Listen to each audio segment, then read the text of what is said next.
नमस्कार. मी सौ वंदना दिनेश देशपांडे, प्राथमिक शिक्षिका, संस्कार प्रबोधिनी विद्यालय जालना, कार्यकारिणी सदस्य, इतिहास संकलन संस्था देवगिरी प्रांत. आजच्या या ठिकाणी ज्ञानशृंखला या स्तुत्य उपक्रमात सहभागी करून घेऊन मला व्यक्त केल्याची संधी दिल्याबद्दल मी श्री रवींद्र पाटील सर, अध्यक्ष, इतिहास प्रबोधन संस्था महापाचोरा, आणि डॉक्टर राधाकृष्ण जोशी सर, अध्यक्ष, इतिहास संकलन संस्था देवगिरी प्रांत यांचे आभार मानते. प्रस्तुत कार्यक्रमातून मी आज कुठलेही बौद्धिक देणार नसून आपण सर्वजण विद्वजन श्रोते आहात याची मला पूर्णतः कल्पना आहे. तर आज पेशवाईतील काही स्त्रिया इतिहासाच्या नजरेतून पाहण्याचा एक छोटासा प्रयत्न मी करणार आहे. आपण सर्वजण माझ्यासोबतच आहात अशी मी आशा बाळगते. माझा आजचा विषय आहे पेशवे कुलीन स्त्रिया. कल्पनांचा नसून जिवंत माणसांचा असतो अशी इतिहासकारांनी इतिहासाची व्याख्या केली आहे. अनेक इतिहासप्रेमींनी भूतकाळाचा आढावा घेत इतिहासातील अनमोल ठेवा नवीन पिढीसाठी जतन करून ठेवला आहे. नसता भूतकाळात घडलेला पराक्रम, शौर्य, त्याग, समर्पण, राजकारण या सर्व गोष्टींवर पडदा पडला असता आणि आपण सर्वजण त्यापासून वंचित राहिलो असतो. राज्याच्या जडणघडणीसाठी ज्यांनी पराक्रमाची शर्थ केली, इतिहास त्यांच्या शौर्याला वारंवार उजाळा देऊन त्यांना अजरामर करतो. पण त्याच इतिहासात अशीही काही व्यक्ती असतात जी त्यांच्या परीने आयुष्यपणाला लावून सामर्थ्याची पराकाष्ठा करून आयुष्य जगलेली असतात आणि इतिहासातील त्यांच्या नावाची पाने मात्र विस्मृतीची वाळवी लागून कुठेतरी गळून पडली जातात. थोर पेशव्यांचा इतिहास त्यांच्या पराक्रमामुळे आपण जाणतोच, पण पेशवे कुलीन स्त्रियांविषयी आपल्याला मात्र फारशी माहिती नसते. चित्रपट मालिकेमुळे आत्ताच्या काळात निदान थोडीफार माहिती आपल्यापर्यंत येते, पण त्यातील रंजकतेमुळे मूळ इतिहास हा बाजूला राहतो. अशाच काही जाणत्या तर काही अजाणत्या स्त्रियांविषयी आज मी इथे विवेचन करणार आहे. सर्वप्रथम पेशव्यांचा कालखंड पाहू. पेशव्यांचा कालखंड हा 1713 ते 1818 इतका होता. सर्वप्रथम पेशवे घराण्यातील सर्वात ज्येष्ठ व कर्तृत्ववान स्त्री यांच्याविषयी आपण माहिती घेऊ. त्या आहेत राधाबाई. छत्रपती शाहू महाराजांनी राज्याची सर्व जबाबदारी व मुखत्यारपत्रे पेशव्यांना दिली. पूर्वी पिंगळे घराण्याकडे पेशवेपद होते. नंतर 17 नोव्हेंबर 1713 मध्ये बाळाजी विश्वनाथ भट हे पहिले स्वतंत्र पेशवे म्हणून पदावर आरूढ झाले. पेशव्यांचा पराक्रम हा तसा स्वतंत्र विषय आहे. आज आपण इथे फक्त स्त्रियांविषयी बोलणार आहोत. तर राधाबाई या बाळाजी विश्वनाथ पेशवे यांच्या पत्नी व प्रथम पेशवीनबाई या पदाच्या मानकरी ठरल्या. पेशवाईतील कर्तबगार स्त्रियांच्या परंपरेला राधाबाईंपासून सुरुवात झाली. दादाजी जोगदेव बर्वे हे नाशिकचे सावकार आणि राधाबाई त्यांच्या कन्या. सावकारी घराण्यातील या मुलीने पेशव्यांच्या घरावर एकछत्री अंमल कायम ठेवला. अंगीभूत असणारे सावकारी गुण पुढे चालून राज्यकारभारातही उतरले, कारण राज्यकारभार करताना सावकारांना हाताशी धरून ठेवणे आवश्यक असते हे त्या जाणून होत्या. म्हणून सावकारांशीच पेशव्यांच्या जास्तीत जास्त सोयरिकी झाल्या. राधाबाईंना एकूण 4 अपत्ये होती. पहिले बाजीराव, चिमाजी अप्पा, भिऊबाई व अनुबाई. राधाबाई चाणाक्ष होत्या, बुद्धिमान होत्या, करारी, स्वाभिमानी व शिकलेल्याही होत्या. पुढे चालून पती, मुले जेव्हा मोहिमेवर जात तेव्हा त्यांच्या मागे पुण्याचा राज्यकारभारही राधाबाई एक हाती पाहत असत. थोरले बाजीराव आणि चिमाजी अप्पा वेळोवेळी त्यांचा सल्ला घेत असत. दोन्ही मुलांचा आणि त्यांचा सतत पत्रव्यवहार असे. दोन्हीही मुलांचा आईवर पूर्ण विश्वास होता. मातोश्रींच्या आशीर्वादापासून आपले मनोरथ सिद्धीस जास्त आहे अशी भावना त्यांच्या बोलण्यात नेहमी येत असे. धोरणी स्त्री आणि वीरपुत्रांची माता हा बहुमान त्यांना लाभला होता. दूरदृष्टिकोन तर त्यांच्या अंगी भिनलेलाच होता. याचं उत्तम उदाहरण जर द्यायचं झालं तर जेव्हा बाळाजी विश्वनाथ भट यांचा मृत्यू झाला त्यानंतर त्यांनी तीर्थाटनास जाण्याचे ठरवले. तेव्हा चिमाजी अप्पांनी तीर्थाटनाची पूर्ण व्यवस्था केली. स्वतःच्या सुरक्षेइतके सैन्य व आवश्यक सामग्री घेऊन राधाबाई तीर्थाटनास निघाल्या. बुराणपूर, उदयपूर या ठिकाणी गेल्यानंतर तिथे त्यांना भरपूर राजकीय सन्मान मिळाला. तिथूनच त्या जयपूर येथे गेल्या असता तेथे सवाई राजा जयसिंग यांनी त्यांचा आदरयुक्त सत्कार केला. जवळपास 3 महिने त्यांचा पाहुणचार केला. नंतर मथुरा, वृंदावन, कुरुक्षेत्र आणि प्रयाग अशी तीर्थयात्रा करत करत वाराणसी येथे त्या पोहोचल्या. प्रत्येक ठिकाणच्या स्थानिक शासकांनी त्यांच्यासाठी अंगरक्षकांची व्यवस्था केली. एवढेच काय तर मोहम्मद खान बंगेश या मुस्लिम राजानेही राधाबाई यांचा सत्कार करून त्यांना अनेक उपहार प्रदान केले. राधाबाईंचे हे तीर्थाटन केवळ देवदर्शन या एकाच उद्देशाने केलेले नव्हते, तर पेशवाईचा विस्तार हा व्यापक दृष्टिकोन त्यामागे होता. पुढे चालून बाजीराव पेशव्यांसाठी ते अत्यंत मोलाचे व मदतपूर्ण ठरले व पुढे पेशवाईचा विस्तार करण्यासाठी या संबंधांचा उपयोग झाला. राधाबाईंनी प्रत्येक ठिकाणी राजकीयदृष्ट्या मैत्रीपूर्ण व्यवहार कायम करून राजकारणाविषयीचा आपला दूरदृष्टिकोन दाखवून दिला. राधाबाईंच्या आयुष्यामध्ये दीर्घायुष्यासोबतच दुर्भाग्यही होते, कारण उभ्या हयातीमध्ये त्यांनी अनेक मृत्यू पाहिले व पचवले. पती, 2 मुले, चिमाजींची सती गेलेली पत्नी अन्नपूर्णाबाई, मस्तानीबाई, नातसुना, जावाई, सती गेलेली मुलगी भिऊबाई इत्यादी मृत्यू त्यांनी आपल्या उभा हयातभर पाहिली. प्रत्येक मृत्यू त्यांच्या मनावर आघात करणाराच होता. पण राधाबाई अत्यंत धीराच्या होत्या. परिस्थितीचं शहाणपण त्यांच्या अंगी होतं.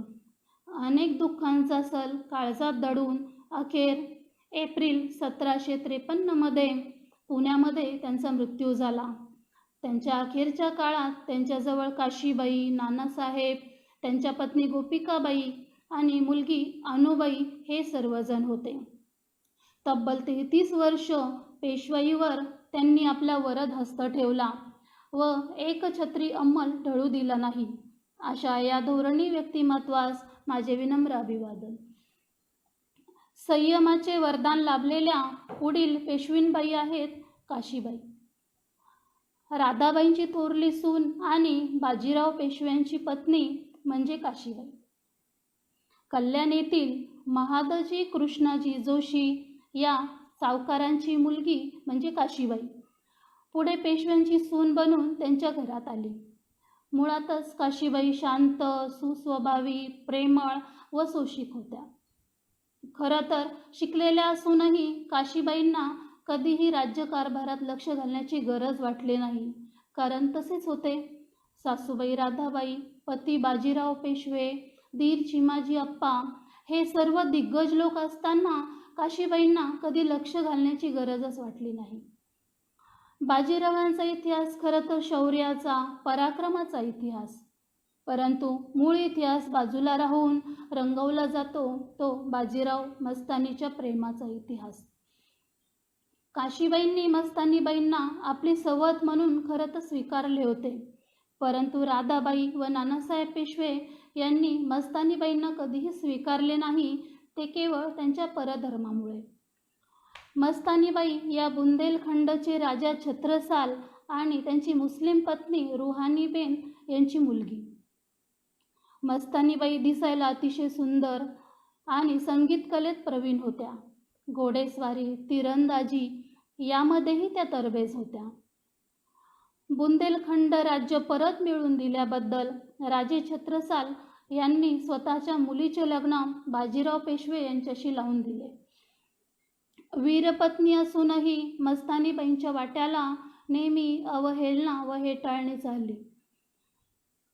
काशीबाईंनी मात्र आपला अपमान, दुःख, अवहेलना या सर्व गोष्टी मनात दडून मस्तानीबाईंना योग्य तीच वागणूक दिली. काशीबाईंना एकूण 5 अपत्ये होती.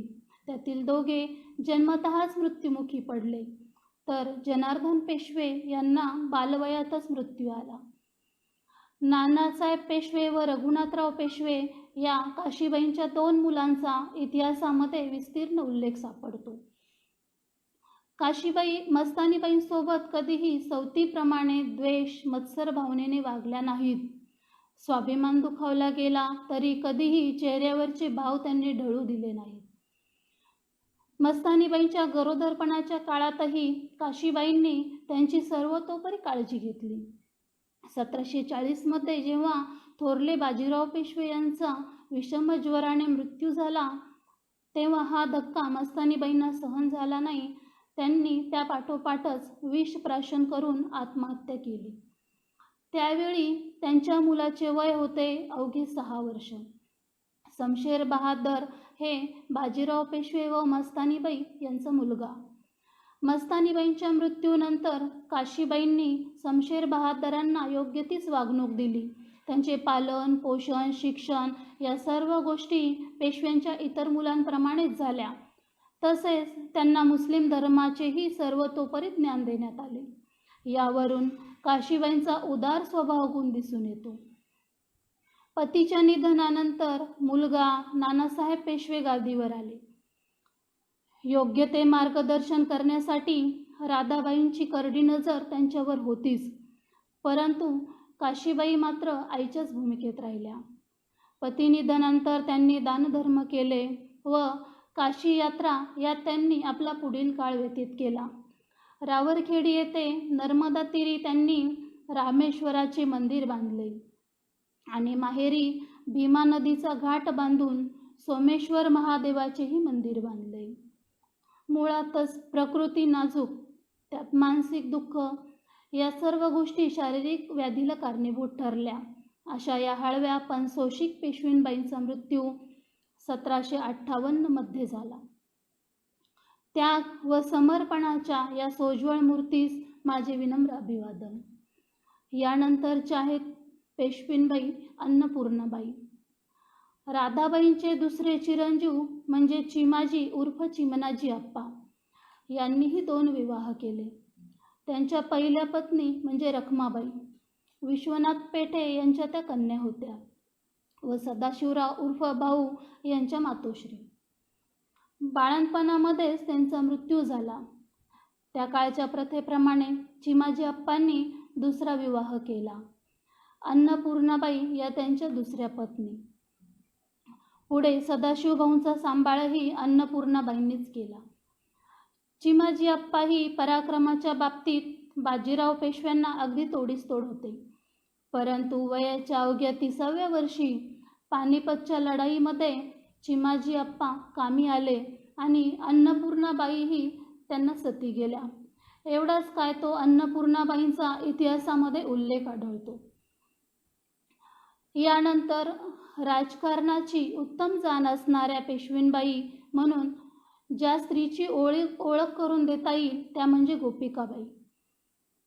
वाईचे श्रीमंत सावकार भिकाजी गोखले यांची कन्या म्हणजे गोपिकाबाई. नानासाहेब पेशव्यांशी जेव्हा त्यांचा विवाह झाला तेव्हा त्या अवघ्या 9 वर्षांच्या होत्या. त्यांच्या लग्नानंतर अवघ्या 10 वर्षातच बाजीराव पेशव्यांचा मृत्यू झाला आणि नानासाहेब पेशवे गादीवर आले. वयाच्या 20व्या वर्षी गोपिकाबाई या श्रीमंत पेशवींबाई झाल्या. राधाबाईंसारख्याच गोपिकाबाईही अतिशय हुशार, करारी व सुंदर होत्या. शिकलेल्या तर होत्याच, पण त्याचबरोबर महत्त्वाकांक्षी, रागीट आणि दुसऱ्यांवर अधिकार गाजवणारी वृत्ती त्यांच्यामध्ये होती. त्यांच्या याच स्वभावामुळे त्यांच्या वाट्याला अतोनात दुःख येत गेले. आणि त्यांचा स्वभाव आणखीनच कडवट बनत गेला. गोपिकाबाईंना देवनागरी लिपी अत्यंत उत्तम प्रकारे लिहिता वाचता येत होती. त्यांनी आपल्या नातेवाईकांना अनेक पत्रे लिहिल्याचा उल्लेख इतिहासात आढळतो. तसेच रघुनाथ यादव यांच्याकडून पानिपतची बखरही त्यांनी लिहून घेतली. मुळातच हुशार असणाऱ्या गोपिकाबाईंनी लवकरच आपल्या जबाबदाऱ्या ओळखल्या. त्या अत्यंत शिस्तप्रिय होत्या, पण दुर्भाग्य त्यांच्याही वाट्याला आलेलेच होते. त्यांना एकूण 5 अपत्ये होती. पैकी 2 अल्पजीवी ठरले, म्हणजेच जन्मानंतर लगेचच त्यांचा मृत्यू झाला. इतर 3 म्हणजे विश्वासराव, माधवराव आणि नारायणराव यांची इतिहासाने गौरवाने नोंद घेतली आहे. दुर्दैवाने पतीसह आपल्या 5ही अपत्यांचा मृत्यू पाहणे त्यांच्या नशिबात आले होते. पेशवाईमध्ये भाऊबंदकी यायला सुरुवात झाली ती गोपिकाबाईंमुळेच असे म्हटले जाते. नानासाहेबांचा आपल्या भावांवर असलेला विश्वास त्यांना खपत नसे. मीपणाने त्यांना पछाडले होते. दुसऱ्यांचे कौतुक, उत्कर्ष त्यांना बिलकुल सहन होत नसे. त्यामुळे हळूहळू राज्यकारभारातही त्या लक्ष घालू लागल्या. राजकारणात येऊन अनेक चाली त्यांनी खेळल्या. काही फासे सरळ तर काही फासे उलटे पडत गेले. पानिपतच्या लढाईमध्ये अनेक रत्ने पेशवाईला गमवावी लागली. त्याला कुठे ना कुठे गोपिकाबाई कारणीभूत होत्या असे म्हटले जाते. सदाशिवभाऊंचा राज्यकारभार व रघुनाथरावांची युद्धनीती नानासाहेब जाणून होते, म्हणून पानिपतच्या लढाईवर रघुनाथरावांनी जावे असे नानासाहेबांचे मत होते. पण गोपिकाबाईंनी नानासाहेबांचा व नियतीने गोपिकाबाईंचा डाव उधळून टाकला.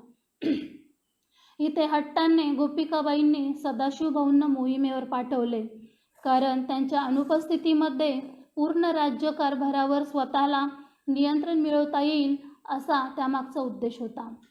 सोबत विश्वासरावांनाही पाठवले, कारण युद्धातील यशाचे श्रेय एकट्या सदाशिवभाऊंना मिळू नये हाही त्यामागचा उद्देश होता. एकाच दगडात 2 पक्षी मारण्याच्या नादात पुढे काय होऊन बसले हे आपण जाणतोच. या युद्धात धीर व मुलगा दोघेही कामी आले. परिवारातील कुठल्याही स्त्रीला गोपिकाबाईंनी कधीही वरचढ होऊ दिले नाही. आनंदीबाई, पार्वतीबाई या त्यांच्या जावा. पार्वतीबाईंसोबत तर त्यांची आंतरिक तेढ होती. पार्वतीबाई जेव्हा एकदा साताऱ्यात मुक्कामी होत्या तेव्हा त्यांच्याच नात्यातील एक राधिका नावाची मुलगी त्यांच्याकडे मुक्कामी आली. तेव्हा छत्रपतींनी नानासाहेबांना विश्वासरावांसाठी तिचे स्थळ सुचवले. नुसते सुचवलेच नाही तर राधिकासोबत विश्वासरावांचा साखरपुडाही उरकून टाकला. ही गोष्ट गोपिकाबाईंना रुचली नाही, पण छत्रपतींना कोणीही विरोध करू शकत नसे. मग हे लग्न लांबणीवर टाकण्यासाठीही गोपिकाबाईंनी विश्वासरावांना पानिपतच्या युद्धावर हट्टाने पाठवले. त्यात विश्वासरावही कामी आले. त्यामुळे लग्न न होताच राधिका 16 वर्षाची विधवा बनली. पुढील सारे आयुष्य त्या मुलीने गंगाकाठी एक योगिनी बनून घालवले. विश्वासरावांच्या मृत्यूचे खापर मात्र शेवटपर्यंत राधिकाच्याच माथी गोपिकाबाईंनी फोडले. पानिपतच्या युद्धातील धक्का नानासाहेबांना सहन झाला नाही व थोड्याच कालावधीमध्ये नानासाहेबांचाही मृत्यू झाला. नंतर नानासाहेबांचे दुसरे चिरंजीव म्हणजे माधवराव पेशवे गादीवर आले, पण ते वयाने लहान होते, म्हणून राघोबादादांनी राज्यकारभार पाहावा असे गोपिकाबाईंचे मत होते. पण रघुनाथराव या धोरणी स्त्रीला ओळखून होते आणि त्यांना पेशवाईच्या गादीवरही बसायचे होते. त्यामुळे त्यांनी गोपिकाबाईंकडे पूर्ण दुर्लक्ष केले. पुढे माधवराव मोठे होत असताना, स्वतः काही निर्णय घेत असताना गोपिकाबाईंशी त्यांचे वारंवार खटके उडत होते. मग रागारागामध्ये त्या नाशिकला जाऊन राहू लागल्या. नंतर माधवरावांना दुर्धर आजाराने जखडले व अल्प काळामध्येच त्यांचा मृत्यूही झाला. शेवटच्या काळात गोपिकाबाई माधवरावांजवळ येऊन राहिल्या होत्या. नंतर नारायणराव हे त्यांचे लहान चिरंजीव गादीवर आले. काही कालावधीमध्येच नारायणरावांचाही शनिवार वाड्यामध्ये खून झाला. हे लागोपाठ धक्के पचवणे गोपिकाबाईंना अवघड जात होते. त्या पुन्हा नाशिकला जाऊन एका मठात राहू लागल्या. नैराश्याच्या गर्तेत गोपिकाबाई नाशिकमध्ये एका जोगिनीचं आयुष्य जगत होत्या. पण स्वभावातील मूळ तेढ कशी जाणार? भिक्षा मागून दिवस काढत असतानाही भिक्षा देणारी स्त्री ही देखील आपल्या तोलामोलाची सरदारी नसावी याकडे त्या आवर्जून लक्ष देत असत. अखेर 1789 नाशिकच्या त्याच मठात त्यांचा मृत्यू झाला. त्यांचे दुर्दैव असे की त्यांच्या अखेरच्या समयी त्यांचे एकही अपत्य जीवित नव्हते आणि त्यांच्याजवळ कोणीही आप्तस्वकीय नव्हते. यानंतरच्या स्त्री आहेत धाकल्या राधाबाई. नारायणराव नाईक वखरे या गडगंज पिढीजात नवकोट सावकारांची ही मुलगी. धाकल्या राधाबाई या नानासाहेब पेशवे यांच्या दुसऱ्या पत्नी.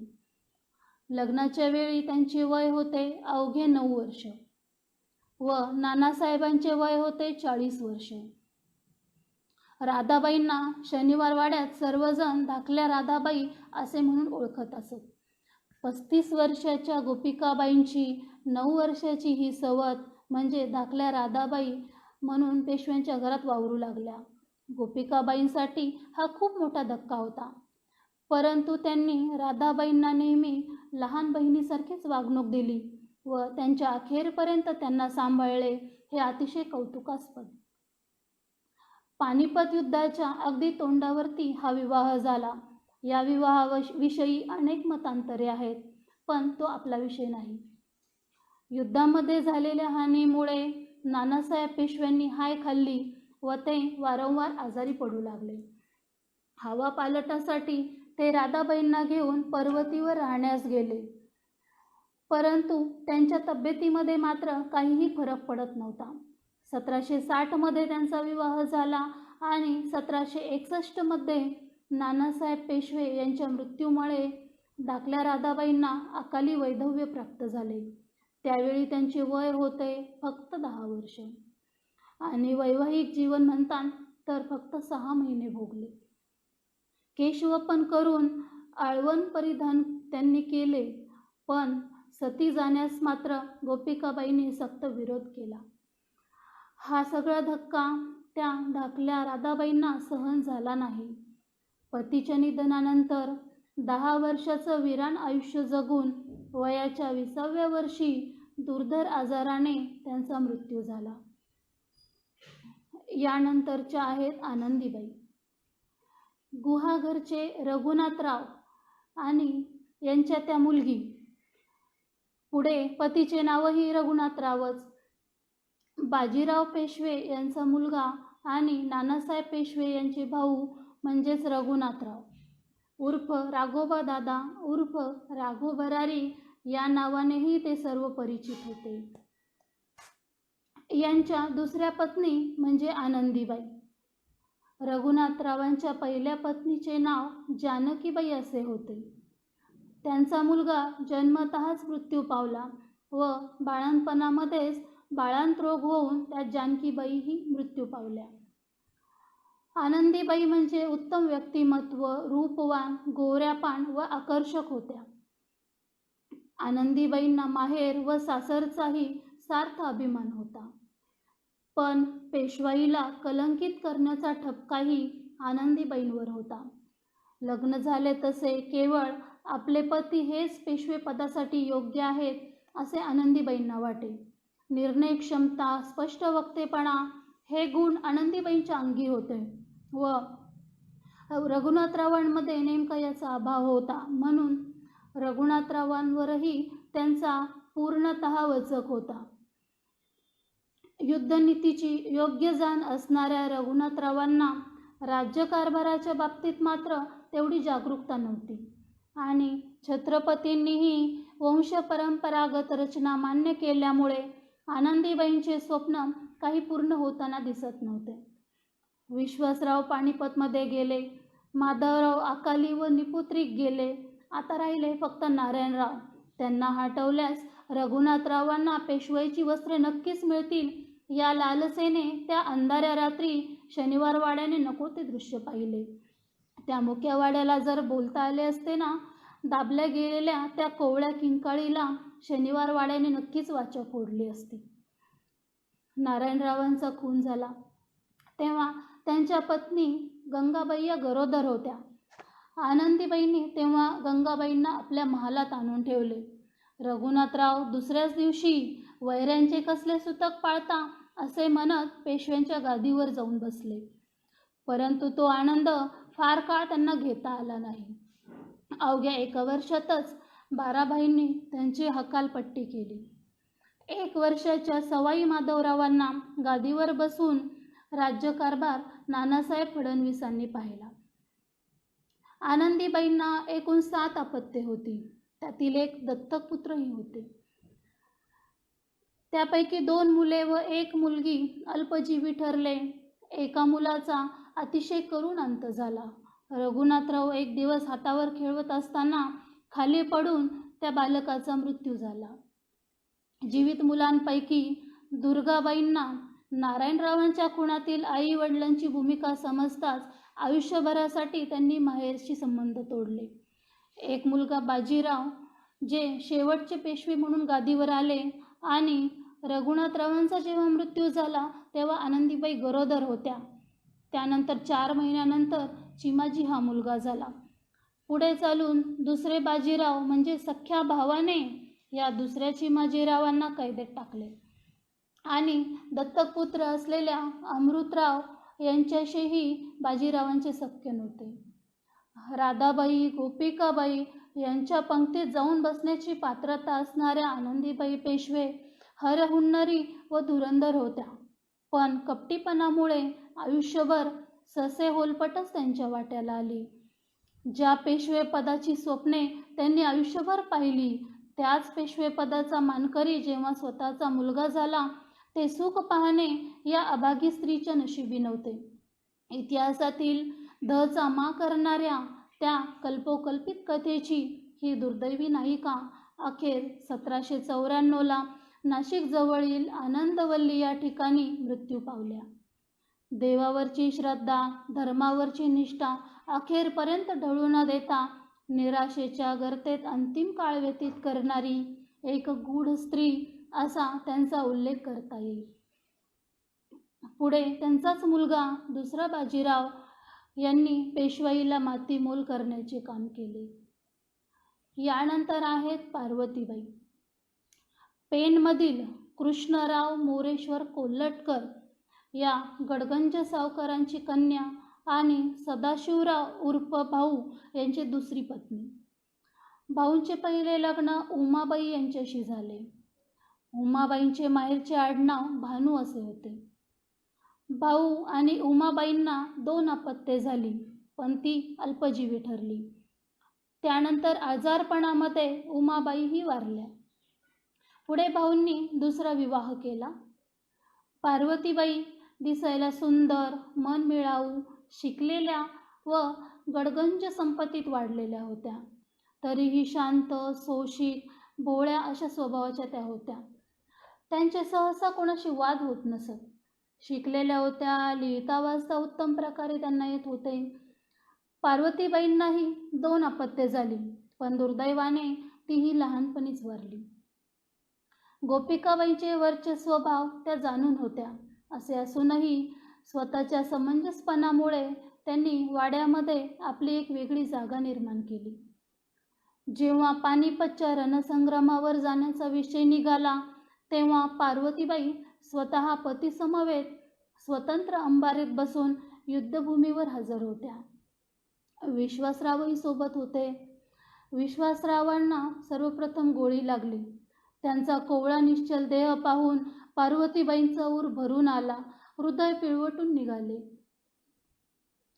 त्या रणांगणावर मृत्यूने अगदी थैमान मांडले होते.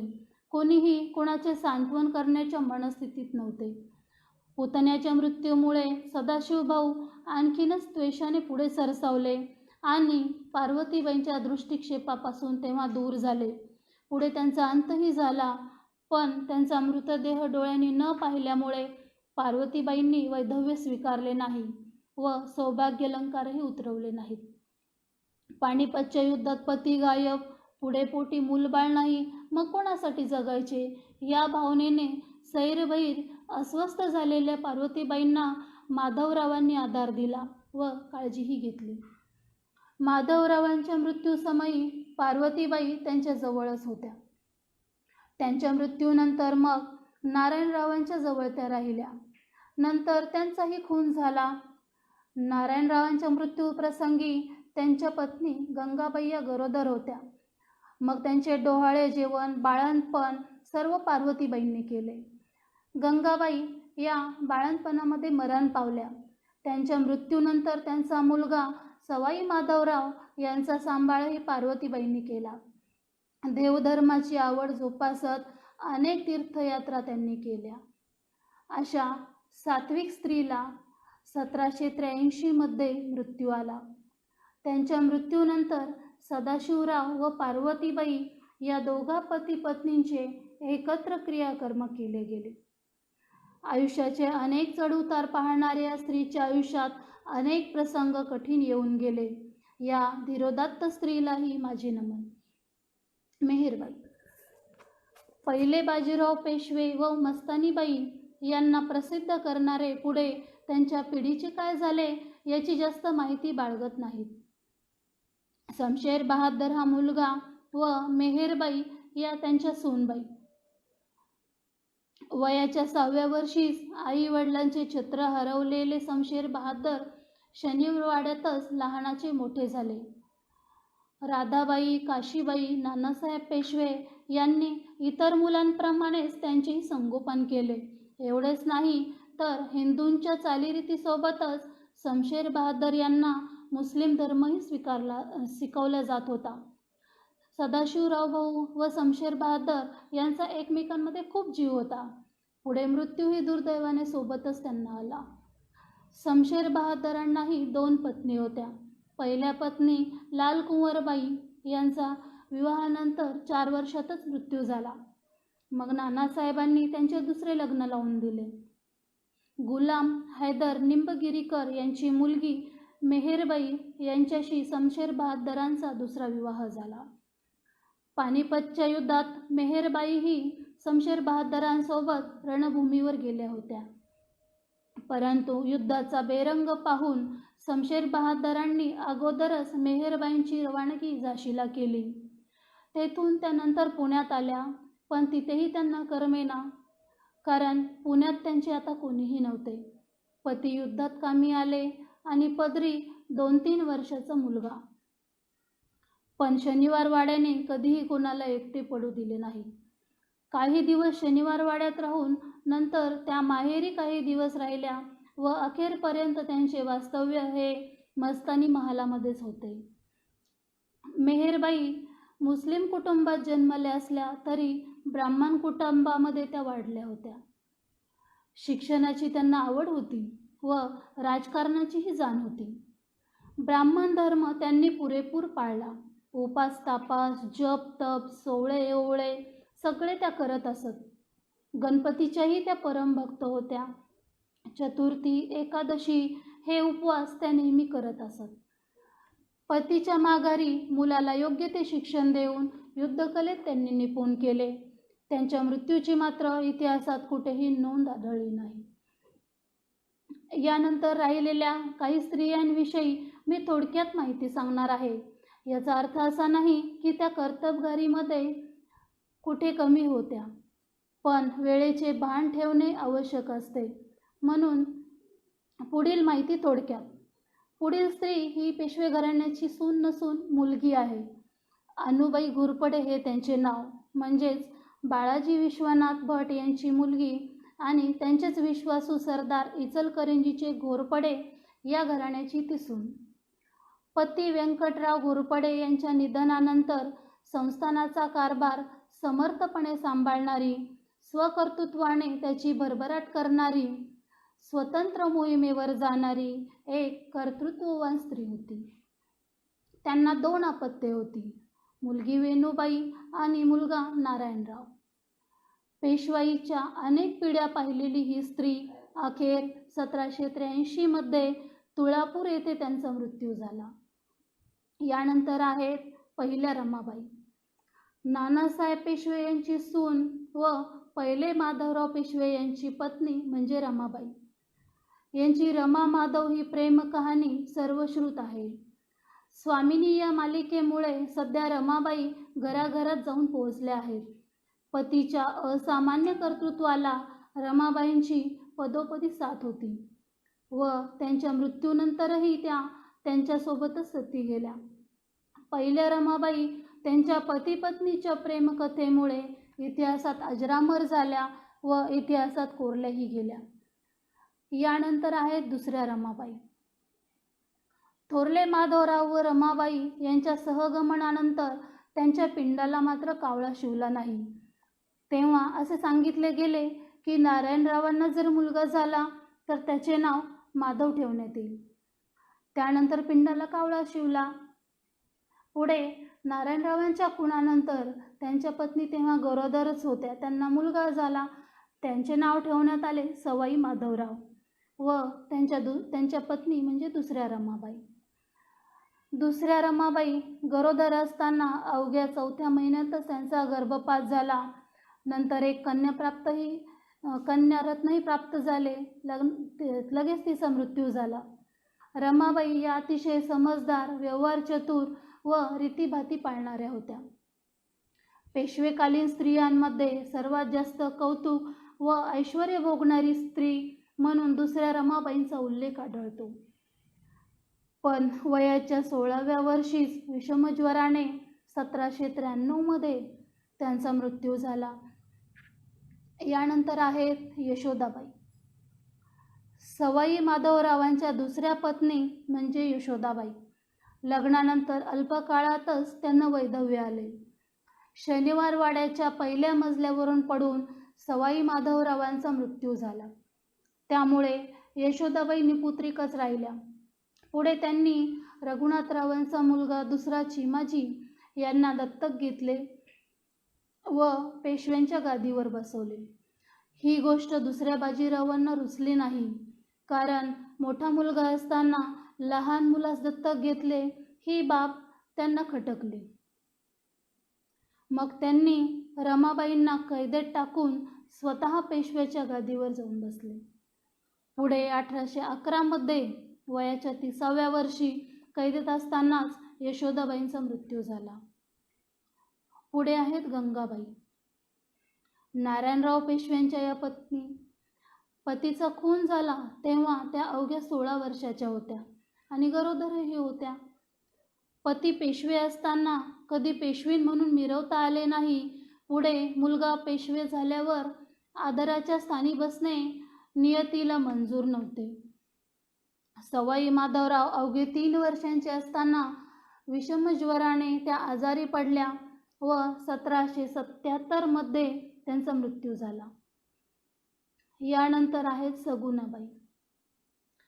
पहिले बाजीराव पेशवे यांचा मुलगा म्हणजे जनार्दन पेशवे यांच्या पत्नी या सगुणाबाई. पतीचे अल्पवयातच निधन झाले व त्यामुळे अगदी लहान वयातच त्या विधवा झाल्या. पुढील सारे आयुष्य देवधर्म आणि कुटुंबाची जबाबदारी यात त्यांनी घालवले. यानंतर आहेत दुर्गाबाई. रघुनाथराव पेशवे व आनंदीबाई यांची मुलगी म्हणजे दुर्गाबाई, ज्या पुढे बारामतीकर जोशी या घराण्याच्या सून झाल्या. नारायणरावांच्या खुनामधील आईवडिलांची असणारी भूमिका त्यांना न पटल्यामुळे त्यांनी पुढे माहेराशी कायमचे संपर्क तोडले. यानंतर आहेत सावित्रीबाई. रघुनाथरावांचे दत्तक पुत्र अमृतराव यांच्या त्या पत्नी. दुसऱ्या बाजीरावांशी अमृतरावांचा बेबनाव झाला व त्यांचे संबंध संपुष्टात आले. पुढे ते जुन्नर येथे येऊन राहिले. नंतर त्यांना विनायक नावाचाही पुत्र झाला. सगळ्यात शेवटी ज्यांनी पेशव्यांचा पराक्रम धुळीस मिळवला ते म्हणजे दुसरे बाजीराव उर्फ रावबाजी. यांनी एकूण 11 विवाह केले. पुढे कधी जर बोलण्याची संधी मिळाली तर त्यांच्याविषयी माहिती घेण्याचा आपण प्रयत्न करू. या सर्व पेशवे कुलीन स्त्रिया ऐश्वर्यात वाढल्या. मान मरातब सर्व त्यांनी उपभोगले, परंतु त्यापेक्षाही दुर्दैवीपणा जास्तच त्यांच्या वाट्याला आला. अकाली वैधव्य कदाचित पेशवे घराण्यातील स्त्रियांच्या बाळीस लिहिलेले असावे. स्त्रियांनी सर्वसाधारणपणे कसलेही शिक्षण घेण्याचा प्रघात नसलेला तो काळ होता. पण पेशवे कुलीन स्त्रिया केवळ शिकलेल्याच नव्हे तर युद्धकलेतही निपुण असणाऱ्या होत्या. परंतु जवळपास सर्वजणींचाच अंत हा दुर्दैवी ठरला. लक्ष्मी व सरस्वतीचा वरदहस्त असणाऱ्या या सर्व पेशवेकुलीन स्त्रिया कर्तृत्ववान व वलयांकितही होत्या. या सर्वांना माझे नमन. आजच्या दिवसासाठी बस इतकेच. एवढे बोलून मी आपला निरोप घेते. धन्यवाद.